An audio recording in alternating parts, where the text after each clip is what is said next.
है इकाई 3 का 8वां जो चैप्टर है वो है कोशिका संरचना एवं कार्य, ये हमारी इकाई का नाम है। और जो चैप्टर है वो है कोशिका यानी कि सेल, यूनिट ऑफ लाइफ। तो आज हम उसका भाग 1 स्टार्ट कर रहे हैं, कोशिका, जिसमें हम कोशिका के बारे में पढ़ेंगे, उसके खोजकर्ता, किसने उनकी खोज करी। फाइन।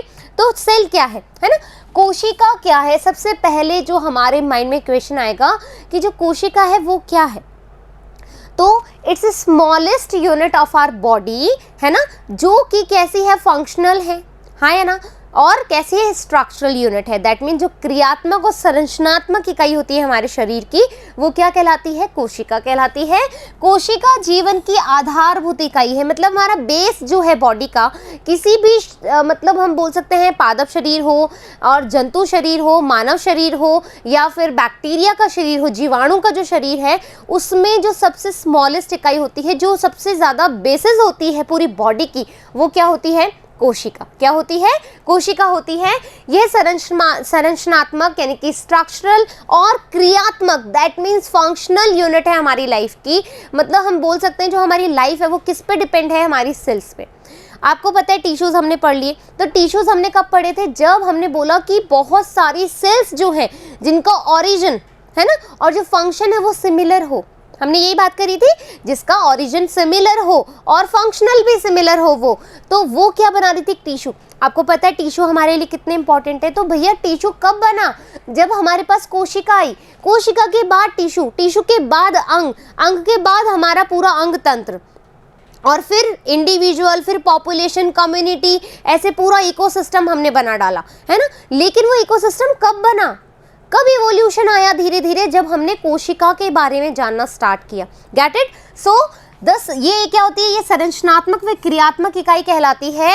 और सभी जीवधारी देखो, सभी जिसमें जीवन होगा, बैक्टीरिया हो गया, फाइन, या हम बोले प्लांट हो गया, एनिमल हो गया, ह्यूमन हो गया, सभी जीवधारी जो है वो कैसे बने हुए हैं, सेल्यूलर हैं। दैट मीन्स वो कोशिकाओं के बने हुए होते हैं, सेल्स के बने होते हैं। और कोशिकाओं की उपस्थिति के आधार पर जो इसमें कोशिका कितनी है ना, किस तरह की है, कितनी कोशिका है, उस आधार पे 3 तरीके से बांटा गया है। हम इस पर पहले भी चर्चा कर चुके हैं, चैप्टर 1 में ही बात करी आई थिंक हमने।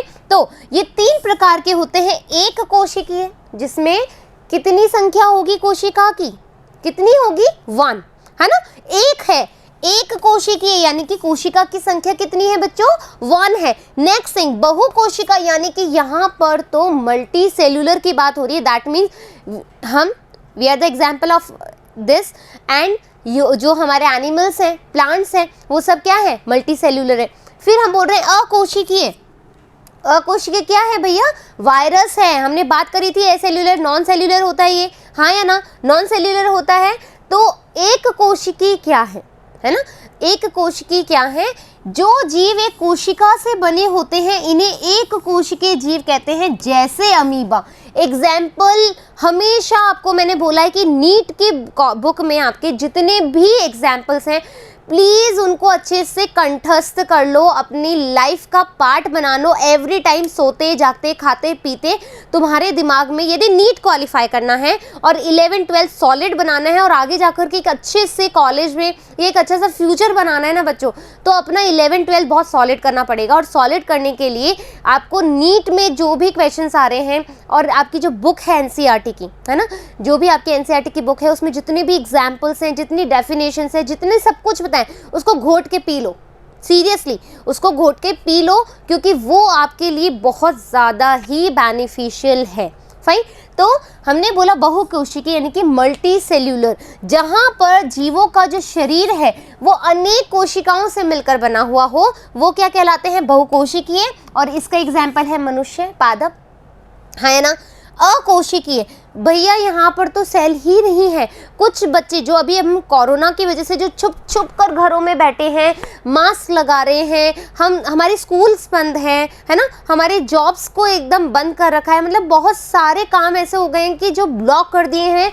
हमारी आर्थिक जो स्थिति है वो डाउन होती जा रही है ना, सब कुछ मतलब व्यवस्था बिल्कुल ख़राब हो गई इस कोरोना की वजह से। और ये कोरोना क्या, एक वायरस है। अब ये सोचो कि इस कोरोना ने, या मतलब हम बोलें कि ये जो वायरस है ना, ये वायरस ने हमें इतना आतंकित कर दिया है जो कि जिसके पास कोशिका ही नहीं है, जबकि हम मल्टी सेल्यूलर हैं, फिर भी हम इस अकोशिकीय प्राणी से डर रहे हैं। हाँ है ना, हम इस अकोशिकीय प्राणी से डर रहे हैं। देखो कितना हार्मफुल इम्पैक्ट कर रहा है हमारी बॉडी पे, हमारे बॉडी के साथ साथ हमारे इन्वायरमेंट में भी। मतलब सब डेंजरस वाली स्थिति में है, सब बहुत ज़्यादा खौफ में है, और इवन क्रोध में भी है कि कब ये कोरोना ख़त्म हो, कब एक वैक्सीन आए और हम इससे लड़ के दिखाएं। हाँ है ना, तो बच्चों ऐसी कंडीशन में मैं एक छोटी सी बात कहूँगी, पेशेंस रखें, और कुछ नहीं कर सकते। पेशेंस रखें और अपने जो भी अपना फ्यूचर है उस पर कॉन्सेंट्रेट करें कि अभी ये जो समय जिसमें हम कुछ नहीं कर पा रहे उसको हम कैसे यूटिलाइज करेंगे। हम अपना पूरा सिलेबस कर लेंगे बहुत ही अच्छे तरीके से वास्ट लेवल पे, क्योंकि देखो स्कूल जाते हैं तो स्कूल पे बहुत सारा हमको बर्डन होता है, लैब में जाना है, होमवर्क करना है, आज ये करना है, आज वो इवेंट है, आज ये चीज़ है। अभी तो ऐसा कुछ भी नहीं है, अभी तो ऐसा कुछ भी नहीं है, अभी हम फोकस कर सकते हैं हमारी स्टडी पे। हाँ है ना, तो फिर अकोशिकीय है यानी कि वायरस के बारे में बात हो रही है, जो जीवों का शरीर कोशिकाओं का अभाव होता है, जैसे कि वायरस। अब देखो यहाँ पर हमने बात करी है कुछ एक तो हमने बोला है अमीबा, पैरामीशियम यूग्लिना, ठीक है। फिर हमने बोला insect, human body, plant body जो कि मल्टी सेल्यूलर है। फिर हमने देखो कोरोना की डायग्राम लगाया है वायरस, क्योंकि आपको याद रहेगा और ये वैसे भी याद रहने वाला है। हाँ है ना, क्योंकि इतनी बड़ी खतरनाक महामारी फैलाई है इसने। कोशिकाओं को विधिवत, ठीक है, कोशिकाओं का विधिवत अध्ययन जो होता है, आपको पता है, जिसमें हम कोशिका के बारे में अध्ययन करते हैं, उस ब्रांच को क्या कहते हैं, साइंस की ब्रांच को क्या कहते हैं, साइटोलॉजी कहते हैं। क्या बोलते हैं, साइटोलॉजी, ठीक है। और कोशिका जैविकी, यदि हम कोशिका जैविकी का अध्ययन कर रहे हैं तो उसको हम बोलेंगे सेल बायोलॉजी, ठीक है। आया समझ में, जब हम कोशिका के बारे में बात कर रहे हैं तो उसको साइटोलॉजी या फिर सेल बायोलॉजी के नाम से जाना जाता है। क्लियर हो गई यहाँ तक की बात, समझ में आ रही चीज़ें। अब खोज, ठीक है, बहुत सारे क्वेश्चंस आते हैं, ठीक है, जिनको हम स्किप कर देते हैं। अरे हाँ वो सन होगा या फिर वो ईयर होगा, हाँ उसने ये किया होगा, है ना। लेकिन बच्चों हमें ध्यान देना ही पड़ेगा, ये हमारे लिए नेसेसिटी है, बिकॉज ऑफ हमें यहाँ से नंबर गेन करने हैं। ओके, तो क्या हुआ कि बच्चों जब पहले क्या होता है, बहुत सारे साइंटिस्ट होते थे, है ना, और वो साइंटिस्ट इतने ज़्यादा, मतलब जो भी साइंटिस्ट है, मैं ये नहीं कह रही कि आपके समय के साइंटिस्ट इतना वर्क नहीं करते हैं या एकदम कीनली, बट पहले सोर्सेज कम थे, आजकल रिसोर्सेज बहुत ज़्यादा हैं, है ना। आजकल हमें चीज़ें पहले से पता है, भैया क्लासिफिकेशन हो रखा है, इक्विपमेंट्स हैं हमारे पास, लैब्स हैं अच्छी अच्छी वाली, बट पहले ऐसा नहीं होता था। इक्विपमेंट बनाने में ही टाइम लग जाता था, उसके बाद चीज़ों को देखा जाता था, जस्ट लाइक ए माइक्रोस्कोप, है ना। जब मतलब अपन 1600 वर्ष वाली बात कर रहे हैं, यानी 16वीं सदी की बात कर रहे हैं, तो 16वीं सदी में क्या हो रहा था बच्चों कि मतलब इक्विपमेंट ही नहीं था, लाइक माइक्रोस्कोप नहीं था। फिर भी क्या हुआ कि जो ल्यूवेनहॉक थे, है ना भाई, ये जो बंदे हैं, मतलब इन्होंने वाकई में बहुत अच्छी, एक क्या कहें कि मतलब किसी को पता ही नहीं था कि कोशिका क्या होती है, ठीक है, किसी को नहीं पता था। ल्यूवेनहॉक ने देखा, इसी के साथ रॉबर्ट हुक ने भी देखा, अलग अलग लेवल पे, है ना, दोनों ने अलग अलग लेवल पे काम किया, लेकिन काम वो एक ही चीज़ के लिए कर रहे थे, तो क्या हुआ कि जो खोज है ना, किस किस ने आविष्कार किया, किस किस ने क्या क्या खोजें करी, ये देखेंगे। तो ये जो सर हैं हमारे, जो ये फोटो लगा हुआ है एक बंदे का, ये बंदे बहुत ही ज़्यादा डेडिकेटेड थे, स्मार्ट थे इन द साइंस, है ना, इन द साइंस फील्ड। वो चाहते थे कि हम कुछ ना कुछ सर्च करें और कुछ ऐसा सर्च करें कि कुछ अच्छा सा मिले, फाइन। तो इन्होंने क्या किया, जो रॉबर्ट हुक थे, कौन थे, रॉबर्ट हुक। देखो अभी चलो ट्रिक्स मैं थोड़ी देर बाद में बताऊंगी, पहले अपन एक बार देख लेते हैं कि एक्चुअल में हुआ क्या क्या है, फाइन। तो 1665 में, है ना, 1665 में, ध्यान रखना पड़ेगा सन, फाइन। तो 1665 में कोशिका की खोज हो गई। किसकी खोज हो गई, कोशिका की। लेकिन ऐसा बोला जाता है कि अब क्वेश्चन आता है कि कोशिका की खोज किसने करी, है ना, कोशिका की खोज किसने करी, तो आपका आंसर ल्यूवेनहॉक नहीं आएगा। कुछ बच्चे क्या करते हैं, छोटे से क्वेश्चन में इतने ज़्यादा डिस्टर्ब हो जाते हैं कि ल्यूवेनहॉक लिखूं या रॉबर्ट हुक लिखूं, ल्यूवेनहॉक लिखूं या रॉबर्ट हुक। तो जब कोशिका की खोज किसने की है, सिर्फ ये आए तो आपको रॉबर्ट हुक लिखना है, क्योंकि इन्होंने कोशिका की खोज करी थी। लेकिन जब आपके पास आए कि जो ल्यूवेनहॉक है, इन्होंने क्या किया, लिविंग सेल पे वर्क किया। किस पे काम किया, लिविंग सेल पे। ठीक है। जीवित कोशिका को सर्वप्रथम इन्होंने देखा 1674 में। अब क्या हुआ कि कहानी मैं आपको बताती हूँ। दोनों देखो अलग अलग जगह हैं, ठीक है, रॉबर्ट हुक और ल्यूवेनहॉक। ल्यूवेनहॉक क्या हुआ कि वो एक मर्चेंट थे, जैसा कि आपको पता ही होगा, मर्चेंट यानी कि एक व्यापारी थे, है ना, व्यापारी थे। तो इन्होंने क्या किया कि माइक्रोस्कोप बनाया, और माइक्रोस्कोप में क्या हुआ, कुछ इनके आसपास का जो पानी था वो इकट्ठा किया। क्या किया, वाटर जो था वो इकट्ठा किया, और इन भाई साहब ने क्या किया कि देखा कि अरे पानी में तो कुछ ऐसे से चल रहा है, और ये ऐसे क्या चल रहा था, इस तरीके का, है ना, इस तरीके का कुछ चल रहा है।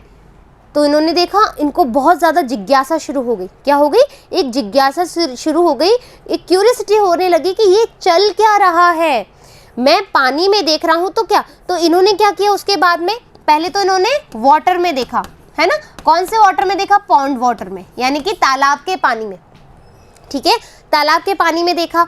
फिर इनको बहुत ज़्यादा जिज्ञासा हुई, भैया ये तो रात दिन सो नहीं पा रहे थे कि क्या चल रहा है, क्या चल रहा है। देखो साइंटिस्ट लोग ऐसे होते हैं, है ना, तो दुनिया तो ऐसे भी कहते हैं कि जो साइंटिस्ट लोग होते हैं वो पागल होते हैं, लेकिन वो पागल नहीं होते हैं, क्योंकि वी आर ऑल्सो, है ना, फ्यूचर साइंटिस्ट। हम लोग फ्यूचर साइंटिस्ट हो सकते हैं कि नहीं हो सकते। तो आप क्या पागल होंगे कि जिन्होंने कोशिका के बारे में बताया, जो साइंटिस्ट के बारे में ऐसा बोलते हैं, वो पागल होते हैं क्या। तो उन लोगों की मानसिकता देखने को मिलती है यहाँ पर, है ना, ऐसा नहीं होता है, ठीक है। Respect the scientist because of इन्होंने ही बहुत सारी चीज़ें हमें ऐसी बताई है जो हमें नहीं पता था, हाँ, है ना। तो इन्होंने क्या किया भैया, वाटर पॉन्ड लिया और देखा, और ये तो कुछ चल रहा है। उसके बाद उन्होंने क्या किया, जो टीथ होते हैं हमारे, जो दांत होते हैं, उस पर एक, जैसे ये टीथ है ना, ये टीथ है, और इस पे ऐसे से एक प्लाक होता है, हाँ, है ना, इसको ऐसे बोलते हैं प्लाक, PLAQUE, ठीक है, येलो सा धब्बा धब्बा जो पड़ जाता है, पता है ये बात। तो ये प्लाक उन्होंने भैया मतलब ऐसे कुचर के और क्या किया, स्लाइड पे लगाया और देखा, अरे यहाँ पर भी ऐसा कुछ चल रहा है। मतलब इन्होंने टीथ प्लाक पे, इधर नहीं आएगा ये, ठीक है, इसी का है, रॉबर्ट ब्राउन का नहीं है, ओके, टीथ प्लाक को देखा तो यहाँ पर भी कुछ ऐसे ऐसे चल रहा था, है ना। अब फिर इनको और जिज्ञासा बढ़ी, फिर इन्होंने स्पर्म्स को देखा, है ना, स्पर्मेटोजोआस को। किसको देखा इन्होंने, स्पर्मेटोजोआ, ठीक है, स्पर्मेटोजोआ, यानी स्पर्म्स को भी इन्होंने देख डाला। इतनी क्यूरियोसिटी दिखाई कि स्पर्म्स को भी इन्होंने देख डाला। तो इन्होंने बोला कि कोई ना कोई ऐसी कोई जीवित, देखो ल्यूवेनहॉक ने जीवित कोशिका को सर्च किया है ना, और इन्होंने उसको क्या नाम दिया, ल्यूवेनहॉक ने क्या बोला उस जीवित कोशिका को, एनिमलक्यूल। क्या बोला, एनिमलक्यूल बोला। क्या बोला बच्चों, एनिमलक्यूल। तो आपको पता, समझ में आ गई कहानी कि जो ल्यूवेनहॉक है, जब भी हम ल्यूवेनहॉक के बारे में बात करेंगे तो उनका जो क्वेश्चन आएगा वो आएगा कि जीवित कोशिका को सर्वप्रथम किसने खोजा, जीवित कोशिका को सर्वप्रथम किसने खोजा। तो यहाँ पर आपको रॉबर्ट हुक नहीं लिखना है, यहाँ पे लिखना है एंटन वॉन ल्यूवेनहॉक, क्योंकि इन्होंने लाइव सेल देखी है, लिविंग सेल देखी है, फाइन, जिनको उसने क्या नाम दिया, एनिमलक्यूल। क्या नेम दिया, एनिमलक्यूल, गेट इट। नेक्स्ट थिंग, अब रॉबर्ट हुक ने क्या किया, देखो रॉबर्ट हुक ने भी अपना माइक्रोस्कोप देखा। माइक्रोस्कोप में उन्होंने कॉर्क की जो कोशिकाएं होती है ना, भाई पेड़ है, कहाँ बनाए अपन पेड़, इधर बना ले, ठीक है, ये पेड़ है, यहाँ से काट किया, एक पीस ये ले लिया, ठीक है, इस तरीके से इन्होंने क्या लिया, कॉर्क। अब क्या होता है कॉर्क, हम सोचते हैं बॉटल का एक ढक्कन, कॉर्क, है ना, या फिर जो चिड़ी बल्ला खेलते हैं, जिसको हम बैडमिंटन कहते हैं, चिड़ी बल्ला याद आ रहा है, जो हम गाँवों में बहुत बोलते हैं। एक तो गिल्ली डंडा होता है, एक चिड़ी बल्ला होता है, सुना है ना ये नाम। तो वो जो चिड़ी बल्ला का जो पीछे वाला हिस्सा होता है, लोग उसको भी कॉर्क कहते हैं। तो भैया ये वाला कॉर्क वो वाला कॉर्क नहीं है, ये वाला कॉर्क कौन सा है, प्लांट वाला कार्क कैम्बियम वाला, जो कॉर्क हम बनाते हैं, है ना, जिसको हम क्या बोलते हैं, कार्क, है ना, ऐसे बोलते हो ना, ऐसे करके, है ना। इस वाले कॉर्क में उन्होंने देखा कि हाँ कुछ कोशिकाएं हैं जो इस तरीके से अरेंज है, इस तरीके से यूं अरेंज है ना। तो इन्होंने क्या बोला कि इन्होंने डेड सेल को सर्वप्रथम देखा, ठीक है। तो कोशिका की खोज तो रॉबर्ट हुक ने करी है, लेकिन जीवित कोशिका की खोज किसने करी है, ल्यूवेनहॉक ने करी है। जीवित कोशिका की ल्यूवेनहॉक ने, रॉबर्ट हुक ने क्या देखा, रॉबर्ट हुक ने क्या देखा कि हाँ कुछ डेड मटेरियल है, डेड कोशिका की खोज करी, तो सर्वप्रथम कोशिका की खोज तो रॉबर्ट हुक ने करी है, ल्यूवेनहॉक ने लिविंग कोशिका की खोज करी है। अब क्लियर हो गया है, बातें समझ में आ गई है। अब देखो, अब रॉबर्ट ब्राउन ने क्या किया, रॉबर्ट ब्राउन ने करा कि भैया एक कोशिका है, इधर बना दूं क्या, इधर एक कोशिका है और इस कोशिका में कुछ है ऐसा, बीच में कुछ ना कुछ ऐसा पड़ा हुआ है ना। तो उन्होंने बोला कि ये तो जैसे केंद्रक है ना, इन्होंने बोला कि ये तो न्यूक्लियस है, ये तो न्यूक्लियस है ना। तो रॉबर्ट ब्राउन ने क्या किया, कोशिका के केंद्र में जाकर देखा, अरे हाँ यहाँ तो केंद्रक भी है, मतलब केंद्र में जाकर के, दैट मीन्स ये आपको याद रहेगा केंद्रक, ठीक है, इसलिए मैंने ऐसा बोला। तो इन्होंने केंद्रक देखा है ना। तो रॉबर्ट हुक, रॉबर्ट ब्राउन और एंटन वन ल्यूवेनहॉक। अब हमें याद कैसे करना है ये देखो, ये तो है हमारे रॉबर्ट हुक, ठीक है, एक बार शक्ल देख लो, याद होनी चाहिए क्योंकि इन्होंने बहुत महत्वपूर्ण कार्य किए हमारे लिए, हाँ या ना, बहुत अच्छा योगदान दिया है कोशिका विज्ञान के अंदर। तो रॉबर्ट जो हुक थे उनकी ऐसी फेस स्ट्रक्चर थी, एंटन ल्यूवेनहॉक ऐसे दिखते थे। अब दोनों के हेयर स्ट्रक्चर एक जैसे है ना, क्योंकि उस समय ऐसे हेयर स्टाइल होती थी, आजकल यूं ऊपर नीचे ऐसा कुछ करके बनाते हैं, लेकिन उस समय ऐसी वाली हेयर स्टाइल थी। अब जो रॉबर्ट ब्राउन थे ये देखो थोड़े से क्या हो गए, थोड़े से अलग स्टाइल में आ गए, और ये कौन सा बदल गया, 1831 है ना, 1831, यानी कि 1800 में ये वाली हेयर स्टाइल आ गई थी, हाँ या ना। तो अब मतलब ये इंटरेस्टिंग, मतलब ये ऐसा नहीं है कि मैं इन साइंटिस्ट के लिए स्पेशली ऐसा कुछ मजाक उड़ा रही हूँ, बट क्या है कि ऐसी चीज़ों में मज़ा आता है, बच्चों को याद रहती है कि अरे हाँ 1800 सदी में रॉबर्ट ब्राउन आया था, क्यों, क्योंकि हेयर कट क्लिक करेगी माइंड में, है ना, कि रॉबर्ट हुक था या रॉबर्ट ब्राउन था। देखो ब्राउन, ठीक है, इन्होंने अपने हेयर को इतना अच्छा बना लिया कि एकदम शॉर्ट एंड स्वीट और एकदम स्मार्ट से पर्सनालिटी लग रहे हैं। तो रॉबर्ट ब्राउन जब 1800 की बात हुई तो न्यूक्लियस, क्योंकि कोशिका तो आ गई, अब क्या आएगा, न्यूक्लियस आएगा, फिर हम बोलेंगे कि भाई माइटोकॉन्ड्रिया आया, फिर गोल्जी बॉडी आ गई, फिर ईआर आ गया, लाइसोसोम आ गया, ऐसे करके बहुत सारी चीज़ों का पता लगा। लेकिन सबसे पहले तो कोशिका का पता लगा, और कोशिका का स्टार्टिंग कहाँ से हुआ, 16वीं सदी में, है ना, 1665 में और 1674 में कार्य होना शुरू किया। फिर 1831 में रॉबर्ट ब्राउन ने अपना कार्य स्टार्ट किया। क्लियर हो गई बात। अब क्या हुआ, आपको याद कैसे करना है, ठीक है, इधर देखो, हुक, और हिंदी में लिख दूं क्या, ल्यूवेनहॉक, ठीक है। फिर हम बात करेंगे ब्राउन की। अब आपको कैसे याद रहेगा, देखो अभी तो मैं पढ़ा रही हूँ तो आपके दिमाग में तो चीज़ें आ रही है, ठीक है, लेकिन आफ्टर सम टाइम यदि सडनली कोई आपसे पूछ लेता है ना, तो इवन मैं भी कंफ्यूज हो जाती हूँ कि रॉबर्ट हुक था कि रॉबर्ट ब्राउन। तो मैंने टेक्निक सोची कि कैसे मैं याद करूं कि मुझे याद हो जाए। देखो बच्चों, क्या होता है कि अपन एक लाइन बोलते हैं, है ना, इंग्लिश में एक लाइन बोलते हैं कि मुझे नीट का एग्जाम क्लियर करना anyhow, hook and crook में कैसे भी, बाय हुक एंड क्रुक में कैसे भी हैंडल कर लूँगा ये चीज़ों को, या मैं कर लूँगी, लेकिन मैं नीट का एग्जाम क्वालिफाई करूँगी बाय हुक एंड क्रुक, मुझे कुछ भी करना पड़े लेकिन मैं एग्जाम अपना क्लियर करूँगी, है ना, क्या करूँगा। तो क्या होगा, हुक, है ना, यानी कि मैंने उस चीज़ को जकड़ लिया है, उस चीज़ को पकड़ लिया है, ठीक है। तो इन्होंने क्या किया, कॉर्क पर किया, ठीक है, कॉर्क पे किया। जब आप किसी चीज़ को पकड़ लोगे तो वो सरवाइव नहीं कर पाएगी ना, क्यों, क्योंकि वो अपनी लाइफ लिमिट कर देगी।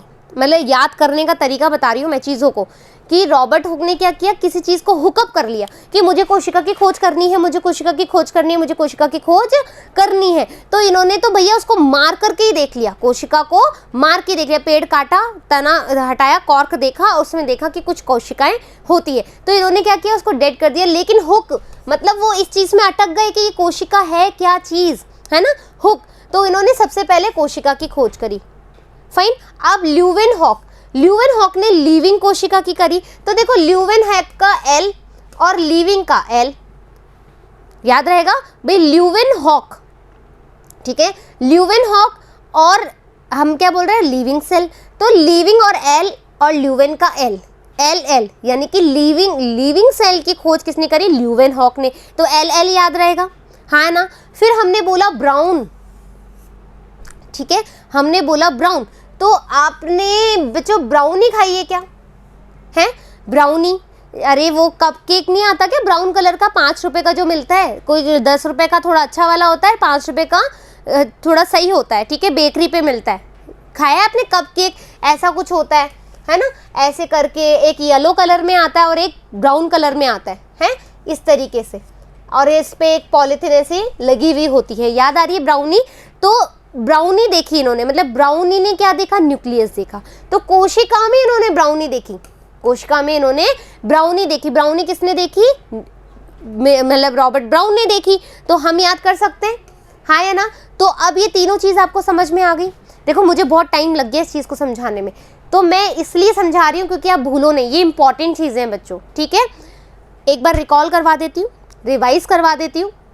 रॉबर्ट हुक यानी कि वो चीज़ के पीछे पड़ गए और उन्होंने कोशिका को होल्ड कर लिया कि अब मैं देख के बताऊंगा कि ये क्या चीज़ है। उन्होंने कोशिका बोला, तो सबसे पहले कोशिका की खोज करी रॉबर्ट हुक ने। ल्यूवेनहुक एल इन्होंने बोला और इन्होंने लिविंग सेल पे कार्य किया, तो L for Leeuwenhoek, L for living cell. आपसे पूछा जाए जीवित कोशिका पर सर्वप्रथम किसने अध्ययन किया, तो ल्यूवेनहुक ने। फिर हमने बोला रॉबर्ट ब्राउन ने मतलब एक कोशिका थी उसमें ब्राउनी की सर्च करी। ब्राउनी क्या बोलेंगे अपन? न्यूक्लियस को, है ना। तो रॉबर्ट ब्राउन ने सर्च किया किसको? न्यूक्लियस को, केंद्रक को। यहाँ तक खत्म, यहाँ तक चीज समझ में आ गई। आपको मैंने फोटोज भी बता दी कौन कैसा था। 1831 में हेयर शॉर्ट हो गए थे, 1600 में हेयर कर्ल्ड हेयर थे, याद रहेगी शक्लें। अब है कोशिका सिद्धांत, ठीक है। अब हम बोल रहे हैं कि जो कोशिका सिद्धांत है उसका क्या सीन है। तो कोशिका सिद्धांत जो है बच्चों, 2 अलग अलग साइंटिस्ट ने दिया, ठीक है, 2 अलग अलग साइंटिस्ट ने दिया। एक बॉटनिस्ट थे और एक जूलॉजिस्ट थे, यानी कि एक जीव वैज्ञानिक थे और एक पादप वैज्ञानिक थे, है ना, या वनस्पति वैज्ञानिक थे। हाँ, तो अब क्या हुआ, दोनों ने अलग अलग कार्य किया। क्या हुआ कि जो मैं कहानी बता रही हूँ आपको, क्या बता रही हूँ, एक स्टोरी बता रही हूँ, और इस स्टोरी में आपको याद हो जाएगा। एक बार जो हमारे स्लाइडेन थे, ठीक है, ये जर्मनी के थे। कौन थे? ये जर्मनी के थे, है ना, जर्मन के बॉटनिस्ट थे। पहली बात याद कर लो, जर्मन के बॉटनिस्ट थे।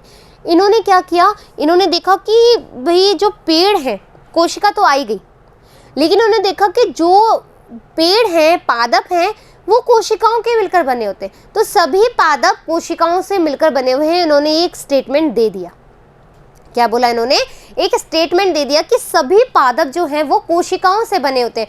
ऑल प्लांट्स आर सेल्यूलर, ठीक है, या मेड अप ऑफ सेल्स, ठीक है, all plants made up of sales.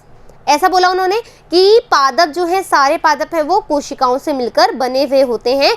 ये बोला हमारे जर्मन के जो बॉटनिस्ट थे, ठीक है, मैथियस स्लाइडेन ने बोला ये बात।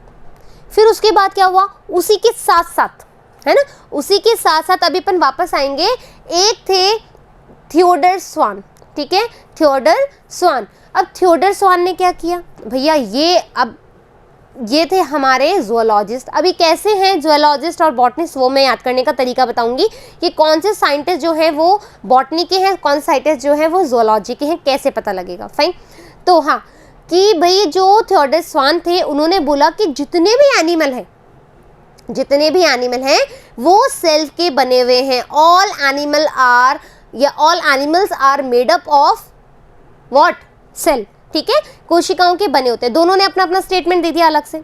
एक दिन क्या हुए, एक फंक्शन था, एक इवेंट था और दोनों मिल गए, ठीक है, एक इवेंट था, एक फंक्शन था और दोनों वहां पर मिल गए। अब मिलते मिलते क्या होता है कि भैया अरे हाँ ये फलाना है, इन्होंने ऐसा किया, उन्होंने वैसा किया। अपन बात करते रहते हैं ना कि देखो अरे यार मैंने तो ये कार्य किया है, मेरी फील्ड में मैंने ये काम किया है, आप सर अरे मैंने तो ये वाला काम किया। अपन बात करते हैं ऐसा, है ना। अब क्या होता है, कौन, हमें क्या पता कौन चंटूमल है ना। क्या हुआ कि कौन चंटूमल है, आपकी बात को कौन कहाँ प्रदर्शित कर दे आपको नहीं पता होता है। आप तो सीधे मन के आपने बोला और ख़त्म किया, आपने बोला और ख़त्म कर दिया। अब मान लीजिए कि वो सामने वाला चंटूमल है ना, वो सामने वाला चंटूमल है, उन्होंने बोला कि नहीं यार, उसने बोला है कि all plants made up of cell, तो यहाँ पर एनिमल भी बन रहे हैं। तो इस बंदे ने क्या किया, मतलब इन जो साइंटिस्ट ने, इस मेरे भाई ने क्या किया, इन्होंने ये बोला कि भैया सारे एनिमल्स और सारे प्लांट्स कोशिका के बने होते हैं। जबकि ये बात किसने बोल दी थी पहले?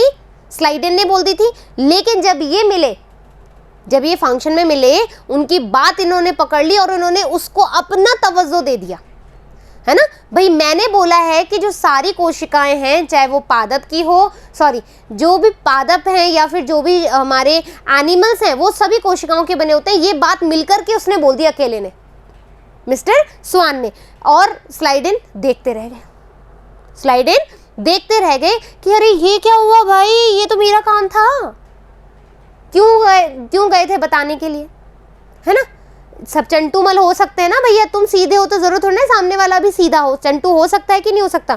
तो इन चंटूमल ने क्या किया, उन्होंने अपना काम ऐसे करके बता दिया, ठीक है।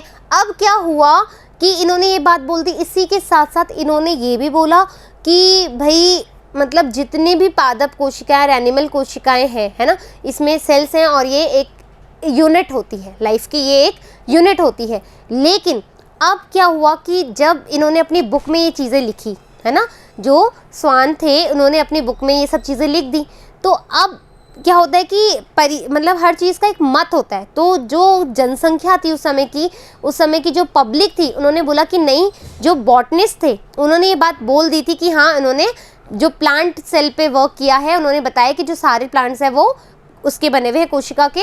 और जो इन्होंने बोला, किसने, स्वान ने, कि भाई सारे एनिमल, तो दोनों को मिलाकर के आज हमको ये बोला जाता है कि जो कोशिका सिद्धांत है दोनों ने मिलकर दिया था। पहले कोशिका के बारे में बताया था कि हाँ, जो सभी एनिमल हैं, सभी प्लांट हैं, वो कोशिकाओं के मिलकर बने होते हैं। मतलब हमने दोनों को क्या दिया, एक परिचय दिया, है ना, दोनों को हमने स्वीकार किया, ठीक है। इस तरह से समझ में आ गया आपको। तो ये कहानी थी, फाइन, इसको पर्सनली नहीं लेना है अपन को, सिर्फ एक कहानी थी ताकि आपको याद रहेगी, है ना। अब क्या हुआ, अब पीछे चलते हैं वापस से।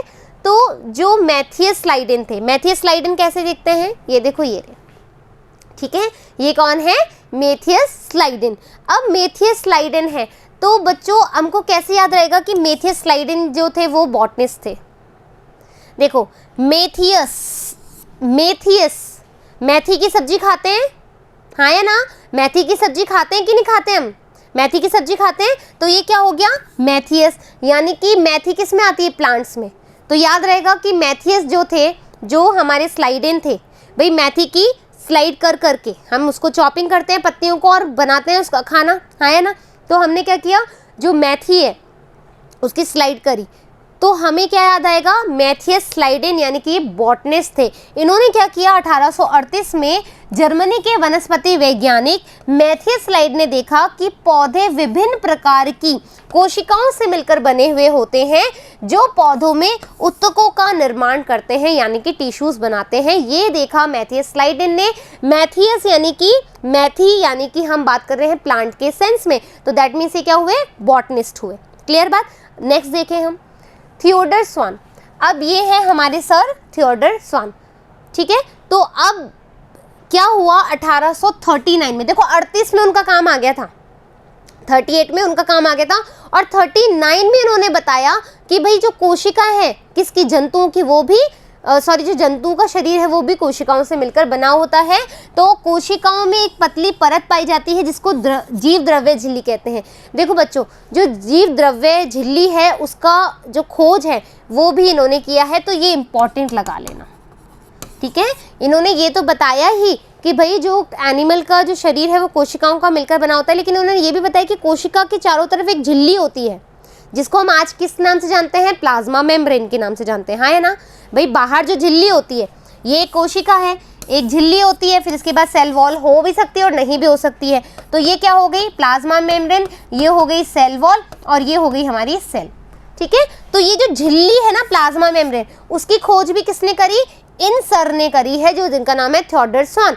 अब आपने मैथी उधर देख ली, देखो स्वान जो संस्कृत का वर्ड है ना, स्वान जो है वो संस्कृत का वर्ड भी है, और ये श्वान यानी कि अपन इसको क्या बोलते हैं, स्वान डक टाइप से जो होता है ना, ऐसे जो डक होता है, तो डक किस में आता है, एनिमल्स में आता है ना, डक किस में आता है, एनिमल्स में आता है। तो हम याद रख सकते हैं कि जो थियोडर स्वान थे वो कौन थे, जूलॉजिस्ट थे, याद रहेगा। देखो आप कोई भी एक चीज़ याद रख लो, या तो स्वान सर के बारे में याद रख लो या मैथियस सर के रेफरेंस में याद कर लो कि हम कैसे याद करेंगे। बॉटनी के लिए मैथी याद कर सकते हैं, स्वान के लिए स्वान डक की तरह जो होते हैं, है ना, हंस लाइक शायद होते हैं हिंदी में ये, तो उसको आप बॉटनी सॉरी जूलॉजिस्ट के तौर पे याद कर सकते हैं। क्लियर बात।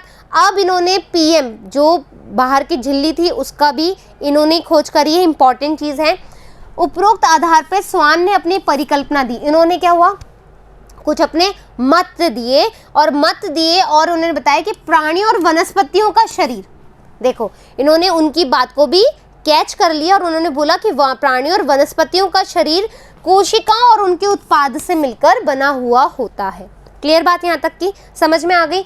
अब स्लाइडेन व स्वान ने संयुक्त रूप से, फिर क्योंकि अब इनको लगा कि ये तो इनकी बात भी थी, है ना, लोगों ने अप्रोच किया किनको, मैथियस सर को भी, तो दोनों ने एक संयुक्त रूप से बात बोली कि हाँ, है ना, कि इस सिद्धांत को प्रतिपादित किया, कोशिका सिद्धांत को प्रतिपादित किया।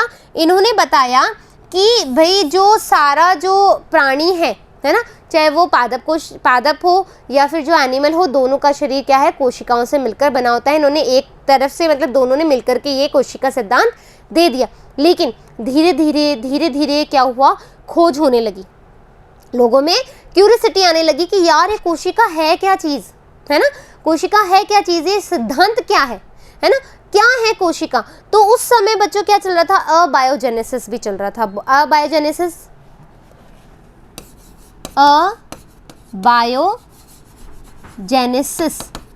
है ना, अबायोजेनेसिस जो थे उसमें क्या हो रहा था कि लोग ये सोच रहे थे कि जो कोशिका है ना, वो किससे बनी है, जो निर्जीव है उससे बनी है।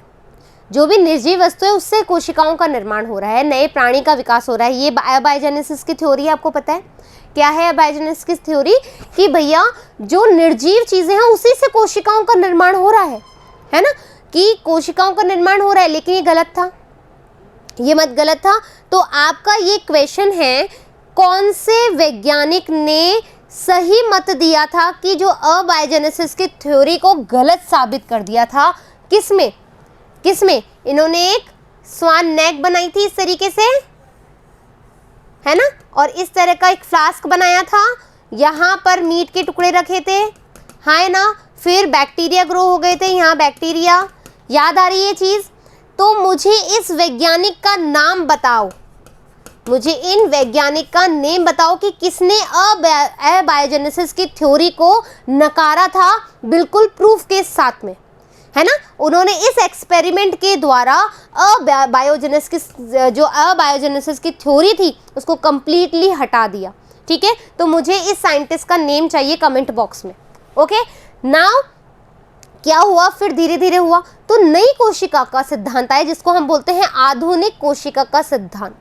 किसका बोलते हैं, आधुनिक कोशिका का सिद्धांत। तो रुडोल्फ विर्चो ने, ठीक है, जो रुडोल्फ विर्चो थे उन सर ने क्या किया, इस कोशिका सिद्धांत पे कार्य करना शुरू किया, है ना। इन्होंने अपना दिमाग लगाया, बहुत सारे कार्य किए।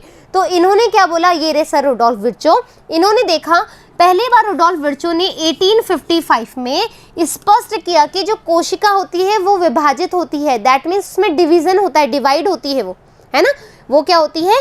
इन्होंने मतलब ये देखा कि इनकी नजरों के सामने एक कोशिका थी, ये जल्दी से दो कोशिकाओं में बट गई। कैसे, इनके सामने के सामने एक कोशिका दो कोशिकाओं में बट गई। भैया ये तो बहुत अचंभित हो गए। इन्होंने तो ठान ली कि ये मैं देख करके और बता के रहूंगा कि कोशिका एक से दो कैसे हुई, ये कोशिका एक से दो कैसे हुई। भाई बहुत ज़्यादा टेंशन में आ गए। अब इन्होंने क्या किया, उस पर खोज करना स्टार्ट किया और बाद में लास्ट में ये अंत में पहुंचे कि ये तो कोशिका विभाजित करती है, इसमें जिसको अपन क्या बोलते हैं, बाइनरी फिजन। बैक्टीरिया में क्या होता है, बाइनरी फिजन ही होता है ना, एक कोशिका होती है, बाइनरी फिजन हुआ, दो कोशिकाओं में बट गया। फर्स्ट चैप्टर में हमने पढ़ लिया, हाँ है ना। तो जो इन्होंने बताया कि सेल डिवाइड होती है, अंत में इन्होंने एक कंक्लूड कर दी स्टोरी अपनी कि हाँ ये कोशिका जो है वो डिवाइड हुई है, ये दो नई कोशिकाओं का निर्माण कर रही है। दैट मीन जो कोशिका है, नई कोशिका पुरानी कोशिका से ही मिलकर बनती है। क्या बोल रहा है ये कि भाई जो नई कोशिका बनी है वो पुरानी कोशिका से मिलकर ही बनी है। तो कोशिका विभाजित होती है और नई कोशिकाओं का निर्माण पूर्व स्थित यानी कि प्री एग्जिस्टिंग सेल्स, यानी कि प्री एग्जिस्टिंग सेल से ही न्यू सेल्स का फॉर्मेशन होता है। ये बात किसने बताई? रुडोल्फ विर्चो ने। और यही आधुनिक कोशिका का सिद्धांत भी माना जाता है। आपसे पूछा जा सकता है कि कोशिका सिद्धांत किसने दिया? स्लाइडेना और स्वान ने। आधुनिक कोशिका सिद्धांत किसने दिया? रुडोल्फ विर्चो ने, जिन्होंने ये बात ऐड करी कि जो कोशिका है ना, जो कोशिका है वो डिवाइड होती है और नई कोशिका का निर्माण करती है। दैट मीन्स जो नई कोशिका निर्माण कर रही है वो पुरानी कोशिकाओं से ही मिलकर बनी हुई होती है। और यही जो मत था वो आधुनिक कोशिका सिद्धांत कहलाया। आया मज़ा? समझ में आई कहानी? हाँ है ना? देखो जब अपन बुक में पढ़ते हैं ना तो ऐसे नींद आने लगती है, ऐसे नींद आने लगती है। लेकिन जब हमें कोई ऐसे करके पढ़ाता है ना, यस देखिए, तो हमारी नींदें खुल जाती है। क्योंकि हिस्ट्री पढ़ने में, चाहे वो हिस्ट्री किसी की भी हो, है ना, उसको पढ़ने में हमें नेचुरल सी बात है, नींद आती है। हम नहीं पढ़ना चाहते, इन्होंने किया, अपन को क्या मतलब है। लेकिन जब क्वेश्चन आता है ना इस पर, तब आंखें खुली की खुली रह जाती है, आंखें खुली की खुली रह जाती कि अरे यार काश मैं पढ़ लेता या पढ़ लेती, काश मैं पढ़ लेती, मेरे 2 नंबर बच जाते। ऐसा होता है ना? हाँ है ना? ऐसा होता है। तो इसी नींद से आपको जगाने के लिए मैंने पूरा कहानी का एक ड्रॉ किया कि इस तरीके से पढ़ाया जाए तो बच्चों को चीज़ें समझ में आएगी। आई होप कि ये जो बातें अपन ने आज की है वो आपको याद हो गई होगी, हाँ है ना, और समझ में भी आई होगी। तो पूर्वस्थित कोशिकाओं के विभाजन से होता है और ओमनियस सेलुला ई सेलुला, बच्चों ये बहुत ही इंपॉर्टेंट लाइन है। इसमें क्वेश्चन आते हैं कि ओमनियस ई सेलुला किसने बोला। तो क्या होता है कि जो मॉन्क्स होते हैं, मॉन्क यानी पता है क्या? मॉन्स्टर मत बोल देना भैया, ये गलती मत कर देना। मॉन्क्स जो होते हैं वो साधु संत एक कुटिया में रहते हैं, हाँ है ना। जो साधु संत होते हैं वो छोटी सी कुटिया में रहते हैं, ऐसी, है ना, ऐसे करके एक छोटी सी कुटिया में, सब कुछ इसी में होता है, एकदम सिंपल सी लाइफ होती है इनकी, है ना अपनी तरह ताम झाम, ना गाड़ी, ना मोबाइल, ना कुछ, एकदम सीधी सी जिंदगी जीते हैं साधु संत यानी कि मॉन्क, है ना। तो जो मॉन्क्स का जो घर होता था वो एक सेल की तरह होता था, उनको क्या कहते हैं? सेल कहते हैं। जो मॉन्क्स, जो साधु संत, जो पुजारी लोग होते थे पहले, तो उनको मॉन्क कहा जाता था, उनके घर, मॉन्क के घर को सेल कहा जाता था। तो जो रुडोल्फ विर्चो है उन्होंने कहा कि ये जो छोटी छोटी चीज़ें हैं, जो एकदम छोटी चीज़ें, इसमें इतना कुछ है, तो उन्होंने क्या बोला? इसको ऐसे बोला, ओमनिस सेलुलर ई सेलुला। यहाँ से ही, ठीक है, यहीं से ही जो कोशिका है, ठीक है, इसको सेल बोला गया। ये जो नाम है ना सेल, वो इसी से उद्भूत हुआ है ना, इसी से ही बना है कि भाई जो मॉन्क्स की जो कुटिया होती थी उसको सेल बोला जाता था। और इसी, वो भी छोटी होती थी और काम बड़ा होता था क्योंकि इसमें बहुत ज्ञानी लोग बैठते थे। और अब इसी कोशिका को हमने सेल इसीलिए कहा क्योंकि ये सेल भी क्या छोटी होती है लेकिन काम बहुत बड़ा करती है, हाँ है ना। आया समझ में? अच्छे से समझ में आ गया? तो आपसे ये भी पूछा जा सकता है कि कौन से ऐसे साइंटिस्ट थे, खोजकर्ता थे, जिन्होंने स्लाइडेन एंड स्वान की जो थ्योरी थी उसको आधुनिक बनाया। तो रुडोल्फ विर्चो। सेल किसने बोला? Rudolf Virchow. किसने बोला कि जो न्यू सेल्स का फॉर्मेशन होता है वो प्री एग्जिस्टिंग सेल से होता है? Rudolf Virchow. किसने बोला प्लाज्मा मेम्ब्रेन की खोज किसने करी? प्लाज्मा मेम्ब्रेन की खोज किसने करी ये भी हमें बताना है कि हाँ, जो स्वान थे कि स्लाइडेन थे? स्वान थे। उन्होंने बताया कि जो पीएम है, मतलब जो कोशिका उसके बाहर एक परत, एक झिल्ली पाई जाती है, तो किसने बताई ये चीज़? स्वान ने। अभी तक हमने ये बात करी। रॉबर्ट हुक ने क्या किया? कोशिका को सर्वप्रथम खोजा। जीवित कोशिका को ल्यूवेनहॉक ने खोजा। रॉबर्ट ब्राउन ने क्या किया? केंद्रक की खोज करी। ठीक है, इतना सब कुछ चीज़ें याद, खोज खत्म अपनी। अब आधुनिक कोशिका का सिद्धांत क्या है ये पूछा जाता है आपसे, ठीक है। 11th क्लास में इंपॉर्टेंट क्वेश्चन है, ठीक है। और ये 11th क्लास के ही नहीं है, 12th क्लास में भी इससे पूछा जा सकता है। कोई कंपटीशन एग्जाम में भी आपसे ये इंपॉर्टेंट पूछा जा सकता है। नीट में भी सेल थ्योरी का ये पूछा जाता है। इवन जो नेट का एग्जाम देते हैं, है ना, जो JRF जो अपना है UG नेट होता है, CSIR नेट होता है, उसमें भी कोशिका के ऊपर बहुत सारे क्वेश्चन आते हैं जिसमें कोशिका सिद्धांत तो डेफिनेटली पूछा जाता है हर एग्जाम में, ठीक है। तो ये चीज़ ऐसा नहीं 11th में पढ़ी और सो गए और भूल गए, ना ना बाबा ना, हमें यहाँ पर दिल लगी करके पढ़ना है, एकदम मन और तन से, ठीक है, समझ में आ गई चीज। तो कोशिका सिद्धांत क्या हुआ, सभी जीव कोशिका व कोशिका उत्पाद से बने होते हैं। ये दोनों किसने कही थी, स्लाइडेन और स्वान ने मिलकर बोली थी ये बात। उन्होंने बोला फिर सभी कोशिकाएं पूर्व स्थित कोशिकाओं से निर्मित होती है, ये रुडोल्फ विर्चो ने बोला। दोनों को चीजों को मिलाकर के जो सिद्धांत बना वो आधुनिक सिद्धांत बन गया। सभी कोशिकाएं आधारी रूप से एक समान होती है, एक समान होती है ना, संरचनात्मक क्रियात्मक इकाई बोलते हैं। और इसके साथ साथ इसमें जीव द्रव्य केंद्रक व कोशिकांग भी होते हैं, यानी कि जीव द्रव्य पाया जाता है, उसके अंदर केंद्रक होता है और कोशिकांग भी होते हैं। भाई सेल ऑर्गेनेल्स भी होते हैं ना, हाँ या ना, ठीक है। कोशिका पर एक पतली झिल्ली एवं कोशिका के भित्ति का आवरण होता है, यानी कि सेल वॉल और सेल मेम्ब्रेन, यानी कि प्लाज्मा मेम्ब्रेन और सेल वॉल पाई जाती है। तो ये सब जो बातें आएंगी ना वो किस में आएगी, आधुनिक कोशिका सिद्धांत में, जैसे जैसे खोज होती गई और चीजें जुड़ती गई, ठीक है। सभी कोशिकाओं का रासायनिक संगठन एवं उपापचय क्रियाएं एक समान होती है, यानी कि जो मेटाबॉलिज्म है, जो किसी भी कोशिका का मेटाबॉलिज्म देख लोगे ऑलमोस्ट सिमिलर है, ठीक है, समान होता है। कोशिकाओं में आनुवंशिक पदार्थ उपस्थित होते हैं, न्यूक्लियस, आरएनए, डीएनए, हाँ है ना, ये प्रेजेंट होता है अपने पास, जो एक संतति से दूसरी संतति में वंशागत होता है, इसलिए कोशिका को वंशागति की इकाई भी कहते हैं। पूछा जा सकता है कि इसको हेरिडिटरी की यूनिट क्यों कहा जाता है। वैसे तो जीन कहते हैं, है ना, जीन को कहते हैं हेरिडिटरी की यूनिट, पता है आपको ये चीज़। लेकिन कोशिका को भी कहते हैं, जो साइटोलॉजी के वैज्ञानिक हैं, ना कि जेनेटिक्स के, गेट इट।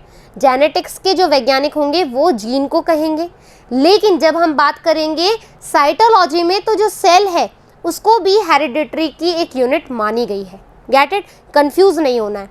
अब देखते हैं क्या है, तो कोशिका सिद्धांत के अपवाद। तो जैसा कि अपन ने कोशिका सिद्धांत पढ़ लिया, समझ में आ गया एकदम अच्छे वाला, हमने खोज देख ली, कोशिका सिद्धांत देख लिया, क्या क्या किसने क्या क्या चीज़ें फैलाई है, रायता फैलाया है, किसने समेटा है, ये सब चीज़ें देख ली। अब देखेंगे कि कोशिका सिद्धांत के अपवाद क्या है और क्यों है ना। ये चीज़ें जब अपन देखेंगे ना, देखो जब तक कोशिका सिद्धांत नहीं आएगा अपवाद नहीं पढ़ सकते, नेचुरल सी बात है ना, पता ही नहीं होगा भैया कोशिका सिद्धांत क्या है तो अपवाद खाक लगाओगे, हाँ है ना। तो कोशिका जो सिद्धांत है उसको देखने के लिए क्या करना पड़ेगा अपन को, विषाणु यानी कि वायरस, क्योंकि आपको वायरस पता है कि ये क्या होता है, नॉन सेल्यूलर होता है। क्या होता है बच्चों, नॉन सेल्यूलर होता है ना, नॉन सेल्यूलर होता है। दैट मीन्स यहाँ पर कि कोई कोशिका ही नहीं है, तो वैसे ही कोशिका का अपवाद है ना, मतलब जेनेटिक मटेरियल है, डीएनए होगा या फिर आरएनए होगा, कैप्सिड होगा, प्रोटीन होगा, है ना, लेकिन ये सेल नहीं है, ये सेल्स का नहीं बना हुआ होता है, तो नेचुरल सी बात है ये अपवाद है, हाँ है ना। फिर हम बोल रहे हैं विषाणु कण या फिर विरियोइड्स, ठीक है, विषाणु कण या फिर विरियोइड। तो भैया जो विरियोइड्स है ये क्या है, ये पार्टिकल है, कौन से, जो इन्फेक्शन कॉज करेगा, यानी कि ये इन्फेक्शियस है ना, ये क्या है, इन्फेक्शियस पार्टिकल्स हैं जो विरियोइड्स हैं।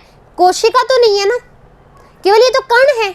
मैंने एक बार भी बोला ये कोशिका है, मैंने बोला ये तो कण है, ठीक है, ये तो क्या है, कण है, एक पार्टिकल है, तो यानी कि कोई कोशिका तो नहीं है, तो ये अपवाद के अंदर आएगा। विरियन, विरियन क्या है, कंप्लीट वायरस, क्या है, complete virus. That means complete virus बोले तो कैप्सिड भी होगा और जेनेटिक मटेरियल भी होगा, प्रोटीन भी होगा, है ना, तो ये तो कंप्लीट वायरस हो गया।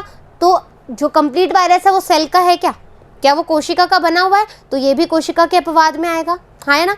फिर हमने बोला प्रियन, है ना, हमने बोला प्रियन, तो भैया प्रियन क्या है, सिर्फ प्रोटीन का बना हुआ है ना, जो प्रियन है वो प्रोटीन का बना हुआ होता है। तो एक बार बच्चों इधर की तरफ देख लो, जो वायरस है, विरियोइड्स है, विरियन है और प्रियन है, ये बात देख लो एक बार, है ना, एक बार सुन लो अच्छे से, कंफ्यूज होने वाली बात नहीं है। इस पे क्वेश्चन आते हैं, डेफिनेटली क्वेश्चन आते हैं, आपसे पूछा जा सकता है कि विरियोइड और विरियन क्या है ना।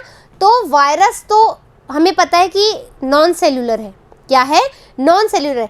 विरियोइड और विरियन, ये जो है विरियन, ये क्या है, एक कंप्लीट वायरस है, कंप्लीट वायरस है। और जो विरियोइड है ये विरियोइड है जो आरएनए से बना है बस, ठीक है, ये क्या है, आरएनए से बना है। ओके, दोनों में डिफरेंस समझ में आ गया, विरियोइड और विरियोन में। अब प्रियोन में, प्रियोन हमने बता ही दिया कि प्रियोन जो है वो बेसिकली सिर्फ और सिर्फ प्रोटीन का कण है और इसमें कुछ भी नहीं है, कोई जेनेटिक मटेरियल नहीं है, कोई आरएनए नहीं है, कोई कैप्सिड नहीं है, सिर्फ सॉरी कैप्सिड है क्यों, क्योंकि तो प्रोटीन का बना है ना, कैप्सिड भी तो प्रोटीन का होता है। तो यहाँ पर ये सिर्फ प्रियोन जो है वो प्रोटीन का बना होता है। तो यानी कि ये कोई कोशिका तो नहीं है। सबके मैंने डायग्राम भी आपको दिखा रखे हैं, देखो ये वायरस का है ना, ये विरियोइड है, यानी कि यहाँ पर सिर्फ कलर चेंज कर दूँ एक बार, ठीक है, ये देखो ये वायरस है, ठीक है, यानी कि कोई कोशिका नहीं है। ये हमारा विरियोइड है, विरियोइड है यानी कि ये सिर्फ आरएनए का बना हुआ है। फिर हम बोल रहे हैं ये विरियोन है, यानी कि कंप्लीट वायरस है जो कि क्या करेगा, आपको इन्फेक्शन कॉज कर देगा। फिर हम बोल रहे हैं प्रियोन, सॉरी बच्चों एक छोटी सी गलती हो गई मेरी यहाँ पर, ये जो है ये प्रोटीन है यानी कि प्रियोन है, ठीक है, ये क्या है, प्रियोन है, क्योंकि ये देखो अल्फा हेलिक्स, बीटा शीट और अल्फा हेलिक्स, ठीक है, सॉरी। तो ये प्रियोन का डायग्राम है अपना और ये विरियोइड का डायग्राम है। ये किसका है, विरियोइड का डायग्राम है। चीज़ें क्लियर हो गई आपको किस किस में क्या अंतर है। अब है हमारी आरबीसीज। आरबीसीज में आपको पता है क्या, न्यूक्लियस नहीं होता है ना भाई, कुछ में न्यूक्लियस नहीं होता है ना, आपको पता है ये बात, अभी हमने कुछ दिन पहले ही पढ़ी है, शायद 7th चैप्टर में। तो इसका आंसर आपको बताना है लसिका अणु। लसिका अणु लिम्फ है जिससे तरल होकर के जाता है, रक्त प्लाज्मा की तरह होता है, लेकिन ये कोशिका नहीं है, इसमें कोई मतलब कोशिका के कोशिकांग नहीं है, इसलिए ये भी क्या आता है, इसके अपवाद में आता है। इस तरीके से बच्चों आज अपन ने कोशिका के बारे में पढ़ा कि कोशिका क्या है, ठीक है, कोशिका की खोज किस किसने करी, कोशिका का सिद्धांत क्या है, आधुनिक सिद्धांत क्या है और इसके अपवाद क्या है। 5 चीज़ें पढ़ी है जो कि जिसमें से बहुत सारे क्वेश्चंस आते हैं any how, without any doubt. आपको सिर्फ जो ये वीडियो मैंने बनाई ये एकदम दिमाग में फीड कर लो, सब कुछ छोड़ दो, जो भी दिमाग में चल रहा है सिर्फ इसको पढ़ लो, इसमें से बहुत सारे क्वेश्चंस आते हैं, ठीक है। फिर मिलेंगे अपन कोशिका के और चीज़ों के बारे में, जब तक मैं चलती हूँ, धन्यवाद।